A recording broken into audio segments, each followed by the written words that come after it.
नमस्ते and welcome to योग मंत्रा। तो जिस टॉपिक में मैं बात करने वाला हूँ वो है आपके बैक पेन, नेक पेन, आपके डाइजेशन का इशू है अगर, और अगर आपको नी में पेन है, तो इन सब का एक हद तक और एक रिलेटेड एक कॉज है। तो बात करते हैं कि नेक पेन, बैक पेन और ये इश्यूज हो क्यों रहे हैं आजकल सबको। ये इश्यूज बहुत सिंपल सी बात है, सब जानते हैं कि आपके उठने बैठने की वजह से है, लेकिन फिर भी हम इग्नोर कर रहे हैं चीज और उसका सोल्यूशन नहीं कर रहे हैं। आप स्कूल में हैं, आप चेयर पोजीशन बैठते हैं अपने बेंच पे, कॉलेज में सेम पोजीशन, आप ऑफिस में होते हो, आप ऑफिस में भी चेयर्स पे बैठते हो, तो एवरी टाइम आप चेयर पोजीशन में हो। तो उससे क्या है, ये आपके लिए बहुत नुकसानदायक चीज है। तो बात करते हैं कि सिटिंग पोजीशन चेयर पोजीशन में खराब क्यों है।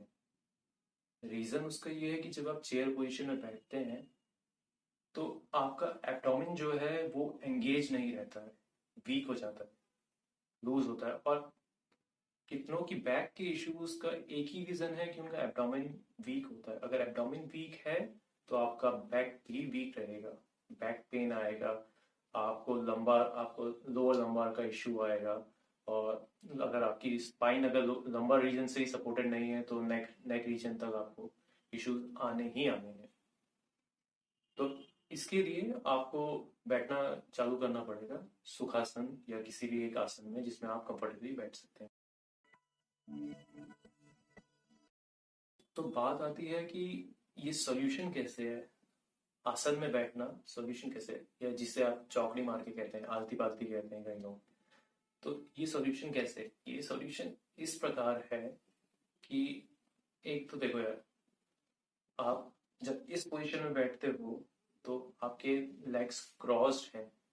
फर्स्ट थिंग, आपके हार्ट को ज्यादा मेहनत करनी पड़ी है ब्लड पंप करने के लिए आपके लेग रीजन पे भी। और वो अगर ब्लड पंप कर रहा है, ज्यादा ज्यादा फोर्स आ गई तो वो सिर्फ पैरों के तो नहीं है, वो ओवरऑल बॉडी में सर्कुलेट करेगा। और बेनिफिट नंबर टू, जब आप आसन में बैठते हो तो आपकी स्पाइन इरेक्ट रहती है, स्ट्रेट रहती है।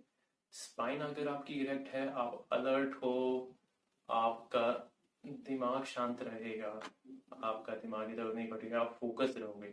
इसलिए कहते हैं ना बच्चों को कि जब आप पढ़ने बैठो तो बेटा सीधी कमर करके बैठो।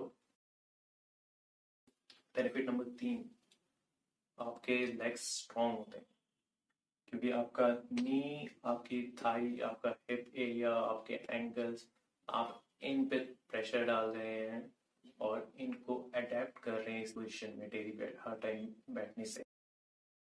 बेनिफिट नंबर चार, जब आप आसन में बैठते हैं तो आप अपनी रियलिटी से जुड़ते हैं। आपकी रियलिटी ये है, ग्राउंड रियलिटी। आपका शरीर पंच महाभूतों से बना है जिसमें से एक तत्व पृथ्वी है। फिलोसफिकल बात है बट हाँ, बेनिफिट है। क्षितिजल पावक गगन समीरा, पंच रचित अति अधम शरीर। आपका शरीर इस पृथ्वी तत्व से बना है, तो आपको एक सेंस ऑफ बिलोंगिंगनेस मिलती है, इससे आप कनेक्ट होते हैं। फिलोसफिकल लेवल पे है ये चीज, बट है बेनिफिट हर चीज का। बेनिफिट नंबर पांच, जो बहुत इंपॉर्टेंट है और बहुत ही वास्ट टॉपिक है, शायद मैं वीडियो में कवर भी नहीं कर पाऊंगा।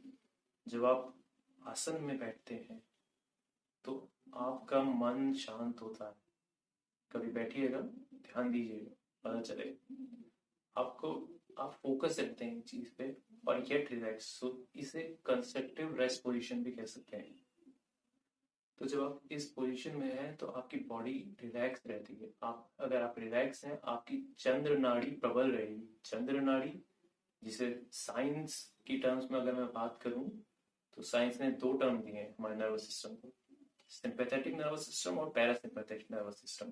पैरासिम्पैथेटिक इज द वन जो आपको एक सेंस ऑफ रिलीफ और कामनेस देता है, जो सबसे इंपॉर्टेंट है आपके डाइजेशन के लिए भी। अगर वो अगर संतुलित है तो आप डाइजेशन भी आराम से कर सकते हैं।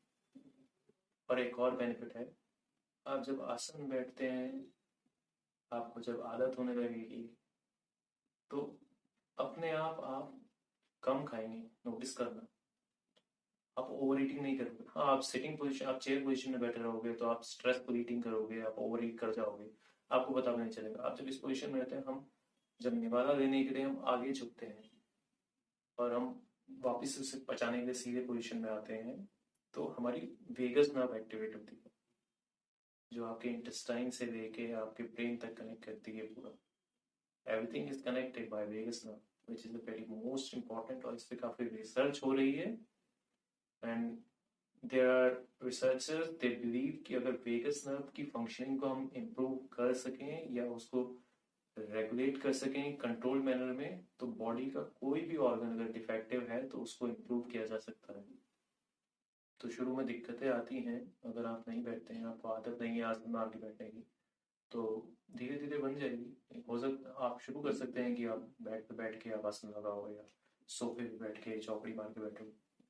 अगर आपको लगता है कि आपके काम आ सकती हैं तो फॉलो कीजिए, definitely it will help you.